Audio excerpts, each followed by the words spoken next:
So, third episode of the Power Podcast. I'm really happy to have a colleague, a great friend, the partner at Jimmy Burchfield, also COO at CES MMA and boxing. We've had a long relationship, and I'm excited to bring you on and kind of explore that as it relates to life, business, and the ultimate discussion of balance. Excited to be here, buddy. Right? Thanks for the invite. Yeah. And, you know, I think people that are close to me know the relationship that we've had over the last couple of years. And for me, we met at a somewhat tumultuous time in my life. And I think, you know, that was probably 6 years ago, six and a half. And probably once a week, we'll text each other or we'll have a phone call and the word balance comes up. And it's a word that you and I use a lot. And it's a word in discussion that's helped me over the years. And that's what this episode is about. It's not about success. It's about balance and how you can utilize balance, make the best decisions in your life so that your personal life feeds your business life and vice versa. And that's what this discussion's about. So I wanted to bring you on and have kind of an introspective personal discussion on life balance and kind of what that means to you, and also give you kudos for being one of the individuals that helped me through and smooth out my years a couple of years ago. Well, as I said earlier, I'm excited to be here, buddy, and looking forward to continuing to be by each other's side through life challenges. Balance, you know, that's such a relative term to people. I grew up and I was around a lot of people that were successful in life, accomplished a lot of wonderful things, but their personal life was in shambles. Very rarely did I see someone who had gone on to accomplish things in business and have a successful personal life. Mm-hmm. And so I learned from that. You know, I really tried to take my time and understand how I could find a more meaningful balance in my life. And it all starts at home. It all starts with the companion you choose. I'm blessed, met my wife in college, and so we were lucky that we met at a young age. And I met your wife, so you definitely are blessed. we met at a young age, and we've been through, you know, the ups and downs, but she makes me a better person, gives me purpose in life, and has truly brought out the best in me. Yeah. So I know you're on that journey as well. You recently got married, and you know, understand the importance of having a companion that complements you. Yeah, and I think, you know, having a life partner is not a prerequisite necessarily for being successful or living a positive life or a balanced lifestyle, but most of us do choose partners to be with. And if you don't have a partner, it doesn't mean that you can't find some muse or individual to help you through it, whether it's a best friend, family member. And I think for me, when we had met each other six and a half years ago, I was in a different stage of my life. And probably the biggest thing that I learned from you, and at the time I didn't understand it, when you're feeling life's pressures and, you know, you own and operate and run 2 companies, you're a father of 2 daughters, husband, amongst other things. And you were one of the first people that I met outside of my immediate family that had it all together, made the right decisions, and you were also able to be a good person, be a great husband, and deal with all these responsibilities. And at the time, I had never had somebody in my life that was able to do that. And I think people underestimate the importance of who is around you, when they're around you, and what is the timing of it. And at the time that I met you, I didn't have the right people around me. And it's very easy to get into a mindset of acting and making decisions based upon who's around you. It's almost like you're enabling each other. So I think for me personally, when I met you and I kind of saw this, I realized that all of it was possible, because I think I put too much of an onus on my business life and I kind of forgot about the personal, because I had those completely separated. It's, you know, here's your business life, here's your personal, and they're not interconnected. when in reality, they couldn't be more connected. And to your point, sometimes, especially with social media, everybody has their different label for success. But generally, to me, the feeling that people have is you're successful if you make money or if you have nice things or if you travel. And obviously that's not true. And I think it's a disservice to people that are successful beyond all of those tangible things. It's more about the intangible. Like, are you successful at home? And that's what you showed me. So for you, what is advice that you have or things that you can suggest to people that are having difficulty balancing both sides of it? And how important is it to have your personal and at-home life in order to feed, your business side and whatever goals and aspirations that you have? Success is a relative term, right? It means something different to everybody. Again, going back to what I was saying earlier, I had been around people that had accumulated lots of wealth and a lot of things, but their personal life just was crap. Yeah. For me, I've had several life experiences that I've had early on that had caused me to really reflect on what was going to bring me happiness. And again, that's all depending on the individual. So, I know I've shared with you some personal stories. We had a son who died at birth, and that was, for me, my aha moment where I really had to truly dig down deep and try to understand what I wanted. And for me, it started with spirituality. For me, it was really trying to understand my relationship with God. And that's, again, it's all an individual choice, but I think it starts there, because I try to be a good person, and that's the most important thing. I try to be the best friend I can be to you, try to be the best husband I can be to my wife, try to be the best son I can be to my parents, try to be the best partner I can be to my law partner and the people I'm involved with in other dealings. And there are going to be times in life where things are black and white, right? Easy to make a decision when things are black and white. But as I've gotten older, I'm sure you'll agree with me, there's a lot more gray in life than there is black and white. Mm-hmm. And that's when it really just takes some time to slow down and try to understand the situation and do the right thing. And we have a motto in the law firm, my partner and I always say, if we've made a decision for the right reasons that don't ultimately produce the right results, we can live in peace. Yeah. And that's how I try to live my life. Yeah. I often think about situations, that gray area again. And I often think about, what would I want my children to do in this situation, and so that kind of helps guide me. That's been my beacon of using them as my compass, both in my personal life and my professional life. And to your point about decisions, one of my favorite books, and I think we've probably discussed this before, The Four Agreements, talks about decision making, and I brought it up before a little bit on the podcast, the internal judge piece, which basically in the book the teaching is, in life, the biggest mistake people make, because everybody you're your own worst judge. So you could make a mistake a couple of years ago, whenever it is, and whoever was affected by it has either forgotten about it or already forgiven you, but you as an individual haven't forgiven yourself. And it's pretty powerful, and I think it's very true. And I think that holds back people, the internal judge. And basically what that book is saying is you have to let it go. You have to forgive yourself, realize that other people make mistakes as well, and people make worse mistakes. People make, every day.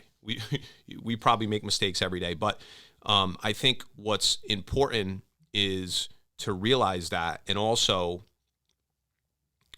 to realize that if you've thought about a decision, regardless of if it's a business, personal decision, at the end of the day, if you've done your best, there's no reason to dwell on it. And even as a businessman, with responsibility, with management, I make a lot of decisions every day. I'm sure not every decision I make is right, but we're humans, we're flawed. We're our life experiences, Yeah. right? That's what we are. And you've probably heard me say this. I make mistakes. I have lapses in judgment. I I wish that I could say it'll never happen again, but it will. And so oftentimes, whether it's a disagreement with my wife or my partner, we're judging each other on our totality of the relationship, not that one single incident, right? Mm-hmm. And I even say that to my daughters when they're dealing with issues with their friends. Like, don't judge someone on one lapse of judgment. Judge them on their body of work. Yeah. What type of person is that? And it goes back to what you said earlier, the importance of surrounding yourself with good people. I've been really fortunate, present company included, to always have some really good friends that have really had my back, have helped me become a better person. I feel blessed. It's one of the blessings I have in my life. And what's crazy now in this world with social media is everything is perception. If you're in the gym working out, or you're driving a fancy car or whatever, that's like one snippet of someone's life. There's so much more to someone's life than what you might see on social media. Yeah. And I think, again, it's unfortunate nowadays. I guess it's good in business, right? Because we know how to reach a lot of people now very quickly. But as far as personal relationships, I know I've been in situations where people follow somebody on social media, but they see them in person and won't even have a conversation with them, right? Yeah. It's almost like this false reality. It's I relate it almost to, if you ever have somebody that's do you have any gambling friends that like to gamble? Sure. They only tell you about the wins. They don't tell you about the losses. I went to the casino, I won $1,000, but what about the 7 times prior to that? And I was guilty of that when I was never a big gambler, but I wouldn't lie about it if somebody asked me, but you talk about your wins. And that's what ends up happening in social media and all these different platforms. People are projecting their wins. They're not, if they go home and have a bad day and they're crying, or they get fired, or they make a terrible decision, or, anything, they're not projecting that or showing that. And unfortunately, it sets a really bad precedent, especially for younger people, because they're always searching and yearning for what is projected when it's just not. Everybody has tough days. I have tough days all the time. Go back to, the term of balance that we talked about before. Before we went on air, when you and I were talking, I mentioned one of the things I truly appreciate about our friendship is that it's real, right? So we can share with each other when there's a challenge, when we're having a rough patch, when, we might need some advice. And it's unfortunate, but in the business world, a lot of times that's perceived as a weakness, right? Like, if you don't know the answer, then you're not a good businessman. And to the contrary, when you surround yourself with good people that you can bounce ideas off of, and you can be real and you can share your emotions, it makes you a more complete person. Yeah. Right? And that's again been one of the things I've been blessed with. It's interesting you say that, because I have this conversation a lot. I have it with my wife a lot. And when you look at maybe interpersonal relationships or issues that people have with each other, it could be business, it could be personal. I don't understand why it's so hard for people just to admit that they're wrong, to admit that they made a mistake. And I think the world would be so much of a better place. I don't know if it's ego. I don't know what it is. I've never had a problem admitting to somebody that I made a mistake, and I will never have that problem, because everybody deals with it. It's just who admits it and who doesn't. And I think, to your point about the relationship that we have and will continue to have, there's no bullshit. It's real. Sometimes we won't talk for a week, 2 weeks, and we'll talk for an hour. And we'll talk about issues that we've had, whether it's personal or business. And we'll talk about decisions that we made that, hey, maybe that wasn't the right decision. But we talk about some good food. We mostly talk about food. But the balance discussion is obviously kind of the infrastructure of this conversation that we're having. And I mentioned this to you before, because I've always tried to kind of like label the relationship that we've had on a personal level. And I kind of describe it as you're like my, I used to say social mentor, personal mentor, but I think you realize this. I do consider you as a mentor. And obviously, I think we've learned a lot from each other business-wise, But the mentoring that you've done for me is more life mentoring, as in, you can be, the glass can be full everywhere. You can be a great husband, a great son, soon I'll be a great father, a great businessman, you can do all of this and still have fun in life and still do everything that you want to do. And sometimes making the right decision and the good decision short term might not be as fun as maybe making a decision that's more of a gray area, but ultimately, how else can you be happy for the rest of your life? It's got to be, you're writing a novel, your life. It's not fragments. And it's so interesting you say that, because you're soon going to find out when you become a dad that early on you're going to write the pages of your son's book.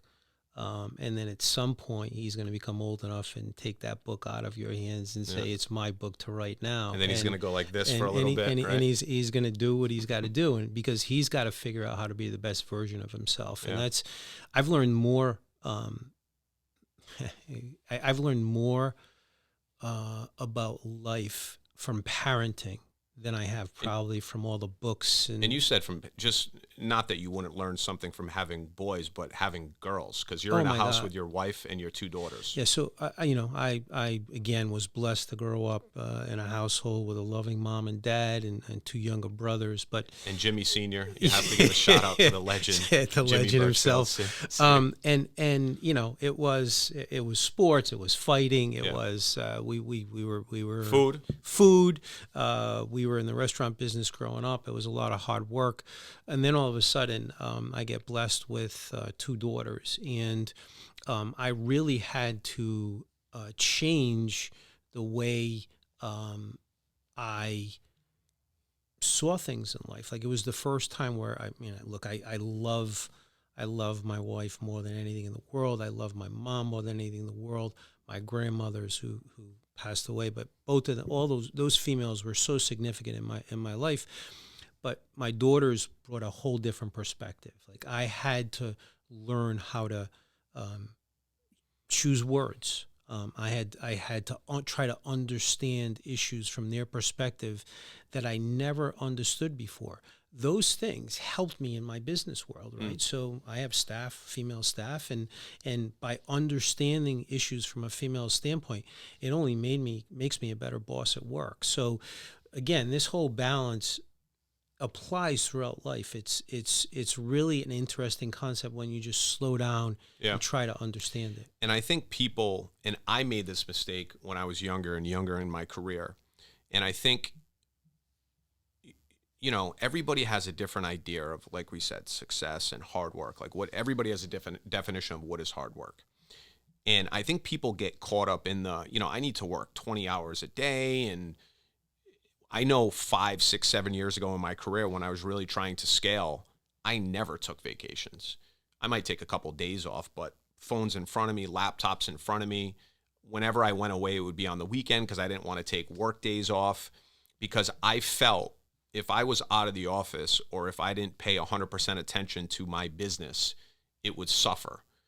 And I literally couldn't have been more wrong. And I didn't realize that until people came into my life, like you and other people that were entrepreneurs and leaders. And I started to see how much more balanced they were, and how they had control of their personal life, which ended up feeding the business life. And I think if I could give any advice to anybody out there trying to build their business or scale, or maybe they're just, they're at a crossroads and they can't grow anymore, take a look at what your personal life looks like. And it's very specific things. Are you sleeping enough? Are you taking enough time off? Are you drinking too much? Are you eating right? Are you working out? It's and not to be physical, but it's a lot of these personal decisions that you're making. And I've realized, as I paid much more attention to my own physical and mental health, my business life has gotten much better. And I'm in a better mood when I'm at work. Yeah. I'm having better conversations with people. I'm making better decisions. I'm reacting differently. And I can still detach, and I can still go away and spend, because you need that. So two things come to mind as you were talking. One is, from a young age, and I'm sure this was a message that was preached to you by your dad. From a young age, my dad said to me, "Work hard, you'll be successful." Yep. Right. So for me, it was always about working hard. Candidly, working hard is just in me. Like, it's just what I do. Right. And I could literally work 7 days a week. 12, 14 hours a day. I could do that without a problem. Physically, I could do that. My wife has helped me find a better balance. My kids have helped me find a better balance. I've learned that I have to be out of the office. I have to go away. I need my downtime, my own personal time, because by doing that, it only makes me better at work. Think about what an existence it would be to work 7 days a week, week after week after week. Yeah, like what's the point? And you end up going through the motions more than anything else, right? And so it is important. Especially as I've gotten older, I realized that script that was preached to me about working hard is great, right? It's helped. It was also a different time, right? Totally different generations. Well, let's think about this, right? So the generation before us, blue collar people had laborers had to work those extra hours to make extra money. That is what it is. Yeah, right? There's no email, there's no remote capabilities. When I graduated college, being a doctor, lawyer, a CPA, like that was it. That was a big deal. You're a banker. You're making money when people are sleeping. Like, think about how things have changed. I've got a godson of mine who's in the tech sector, and he's killing it. Like, that wasn't even available. Yeah, it didn't even exist, those jobs. That wasn't even available when I came out of school, right? So it has changed a lot. And again, circle back to balance. Just trying to find what you need personally to be the best version of yourself, right? You go back, you mentioned something about, mistakes and things like that. Look, we're all human. We're all going to make them. I've learned more. Think about this, right? I've learned more from failures or hardships in life than I have from success, right? It just is what it is. Yeah, that's why I always gravitate towards individuals and people that grew up tough and that would overcome crazy obstacles. And I think, for me, there's a reason for it. And, I went to a private high school. I grew up definitely middle class. But I've talked to a lot of people that have been through tougher times. And that always amazes me because it truly shows what's capable. And what it does for me is highlight how important attitude and mindset is. It's that nature versus nurture conversation because, granted, usually somebody that's brought up and that has more opportunities will be more successful, but it's not predetermined. So I want to sidetrack a second. You and I have had some personal discussions about each of us having some health issues when we were younger and overcoming those obstacles. Well, we didn't really have a choice, right? We were young and we just, I was 13. You were 13. I was 17 or 18 at the time. And we just persevered. Yeah. But one of the things I look back at now is how much I've learned about myself, about my family, how we were able to overcome that issue collectively, find the best medical attention and overcome that. And that becomes part of your character, right? There's no way that doesn't affect the person you are today. There's no way that doesn't happen. Yeah, and I think, I went through some adversity, and if some people would know that are connected to me, but I had thyroid cancer when I was 13. I had my thyroid removed, and I was old enough to be scared, but young enough not to freak out, if I can explain my mindset that I was in. But what's scary is every year that passes as I get older, I get more and more concerned, and it's like 25 years later.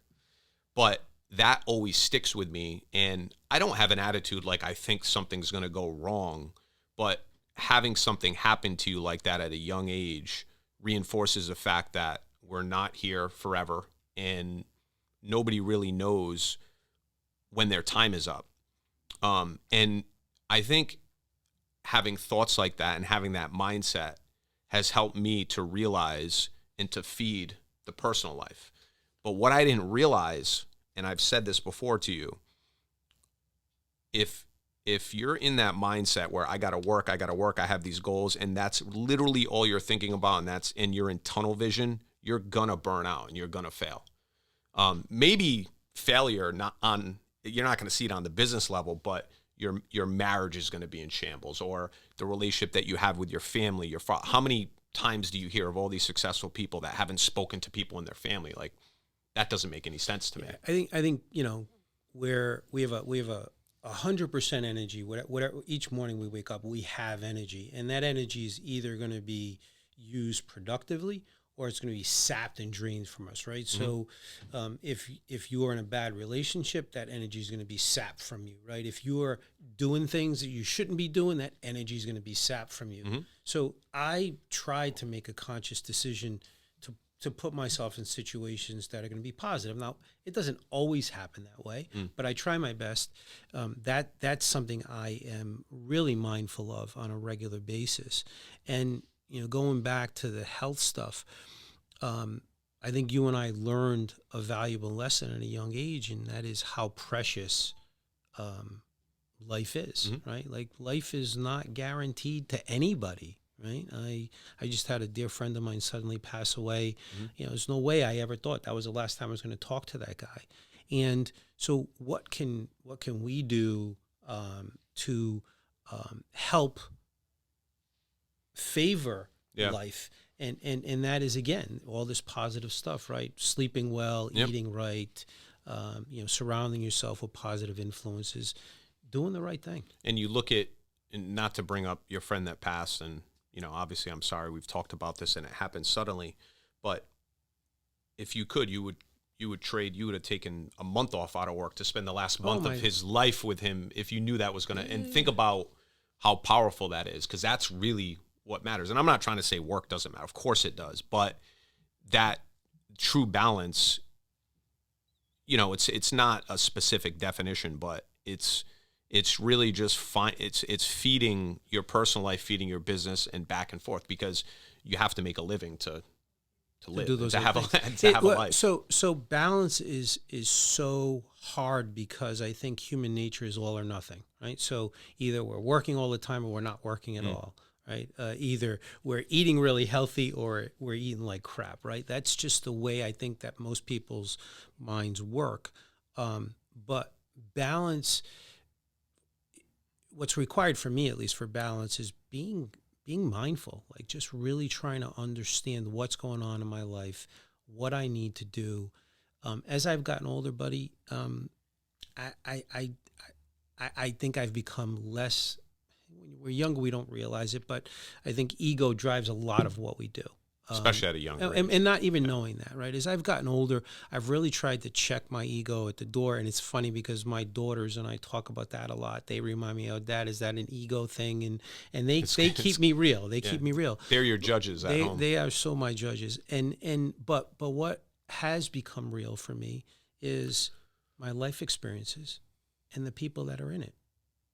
And that's it. Like, at the end of the day, that's the most important thing to me. I'm going to continue to work hard. I'm going to continue to do what I need to do. But I also realize I'm not going to be successful at those things if I don't have other experiences and relationships, like a friendship like you. And I appreciate that. And I think that's the main teaching here, and that's what I really learned. And in the last couple of years, my business life is more complicated. As the company's grown, as we've scaled, I've also started to delve into another space in the real estate industry that a lot of people know. And I have kind of like a side project going on that takes, it doesn't take a lot from me, but it takes some time in it. And I have to be, I really feel like, to manage, if you're managing multiple, people, companies, personal life, everything, you literally have to be cognizant of every decision that you make, to your point, where you're going, what time you're going home, what time you're waking up, if you need to take time off, who you need to meet with. I really feel I challenge myself to be locked in 24/7. not, that doesn't mean that I'm on and I'm working and there's certainly off time, but I think it just relates back to the decision making and literally how important every decision that you make is. So I think a lot of people kind of stress about that stuff. I try to approach it and look at it this way. There's things I can control and there's things I can't control, right? I can try to control what I'm eating. I can try to control what time I get to bed. I can try to control the people in my life. Those things I can control. Other things I can't. Can't control the weather, right? There's things I just can't control. I try not to waste energy on that stuff, right? Like that stuff can just sap energy out of you that just, affects other parts of your life. Even the complaining side. And, a lot of, I've talked to you about this. I think starting to read books probably changed the course of my life a couple of years ago. And I like fictional, non-fictional. I kind of pick up everything. I don't finish every book I pick up, but I finish a lot of them. I try, if I'm a quarter into a book and I'm just not getting anything from it, no offense to the author, I put it down. But I think getting a different perspective, because most people grow up in this certain area geographically and they go to this school. And if you think about our experiences in life, the average person, we're experiencing 1/1,000,000th of the world and people and areas and viewpoints and cultures. It's crazy. So that to me is why who is in your network and who is around you is so important. And that's why I really feel that way, because of probably the relationship that I have with you and some other people in my life, because we met at a time where you were the opposite.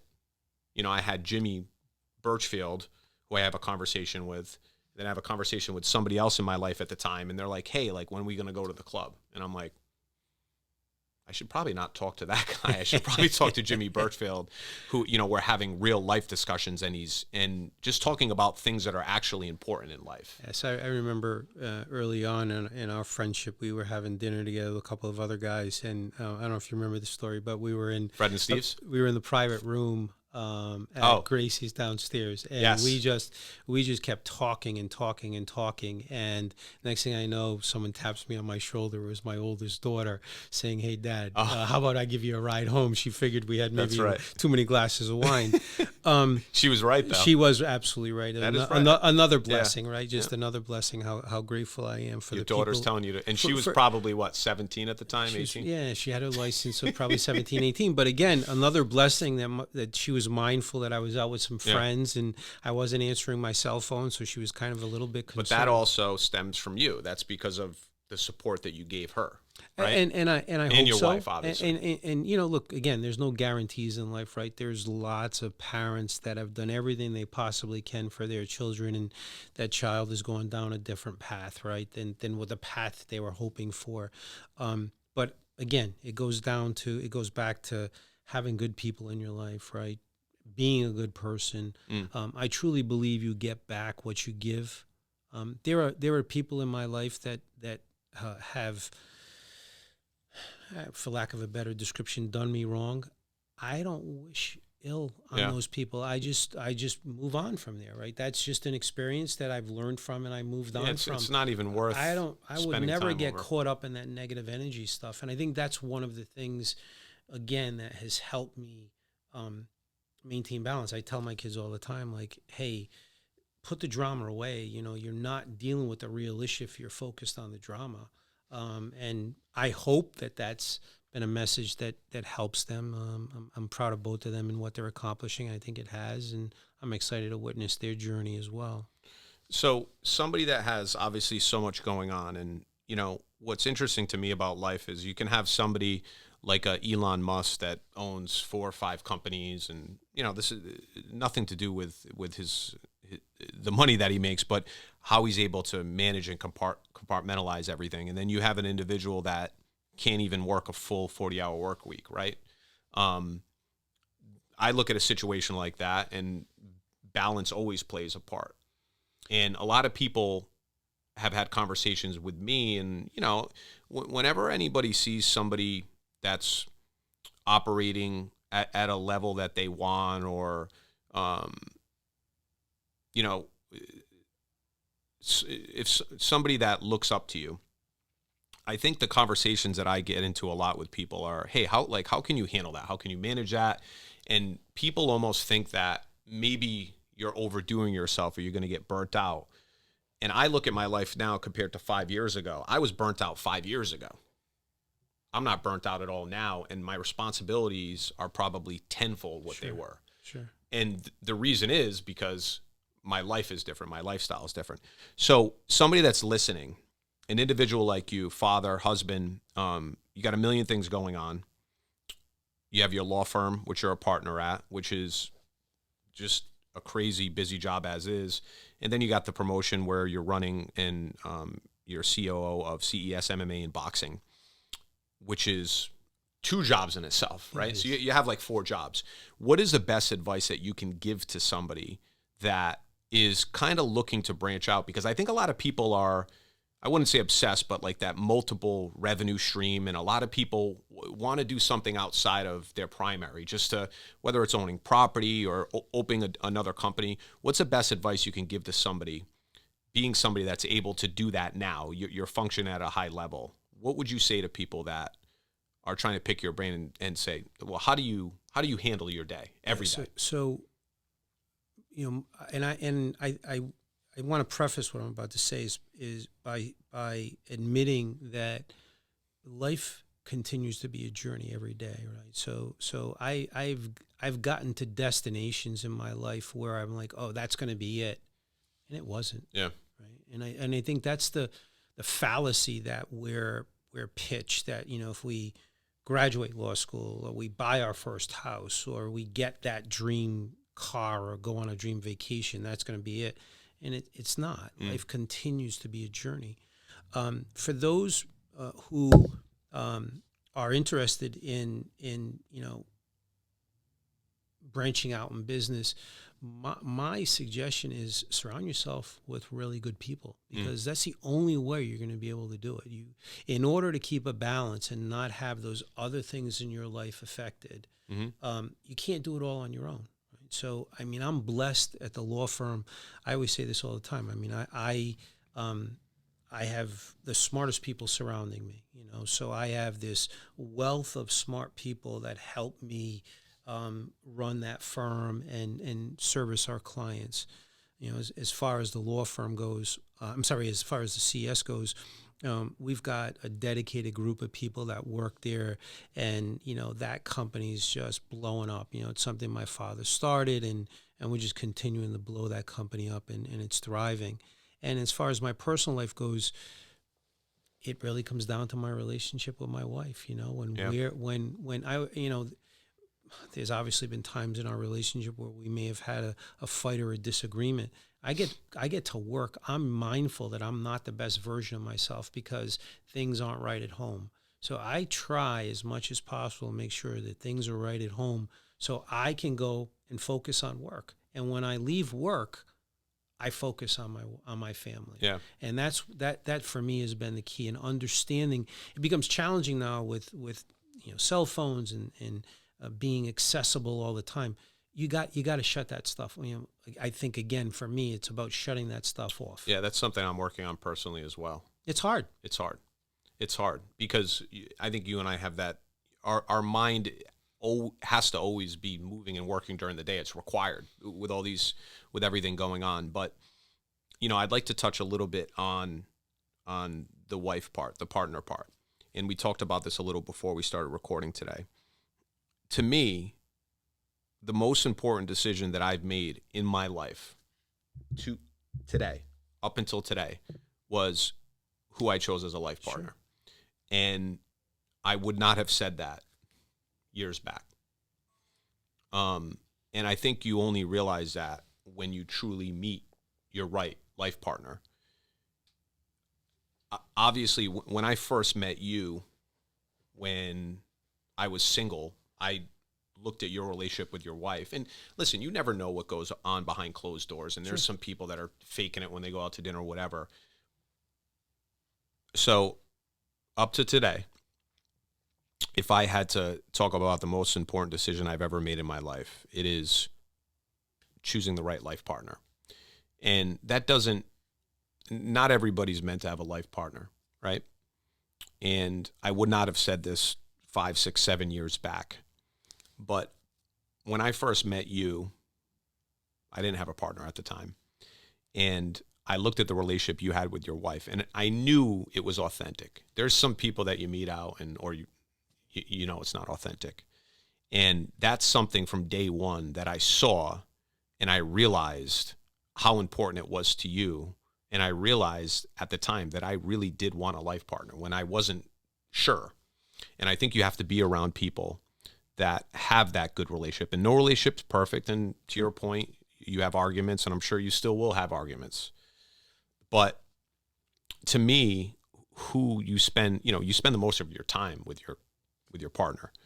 You go home to them, you wake up with them. And I know personally that my wife is my biggest supporter, and she's also honest, and she's my biggest judge, but it all comes from a positive place. And I think, I'm not going to say it's required for success in life and business, but I almost feel like it is. It might depend on the individual. It's all relative. We're all on our own journey, right? But I think witnessing what's happened to your life since Jenna came in, and I could tell you, I was lucky. I met my wife in college, and we were young. We had a lot to learn about life. My wife was from New Jersey. She set you straight when you were young. Is Jewish, and we came from really different backgrounds. Yeah. And I realized that early on that she was going to be a real positive influence in my life, and so she helped pull out the best of me. And she continues to. And she continues to. I still, there are times I look at her and I shake my head and it's like, what were you thinking? Like, why did you even go down this path? But I am so grateful. But think about how different your life might be and might have been if you guys didn't meet. To your point, she is my biggest advocate. Like, and man, if someone does me wrong, she will come at you. Yeah. And like as I said earlier, for me, I just move on from those situations. She never forgets. That's probably one of the biggest things we argue about is like, listen, just let that go. It's not affecting me, right? That door closed, or that adversity happened for a reason for me to figure out. But yeah, and I think there's so many times at work where we have to be something, right? We have to be this image or this perception, and sometimes we have to put that aura up.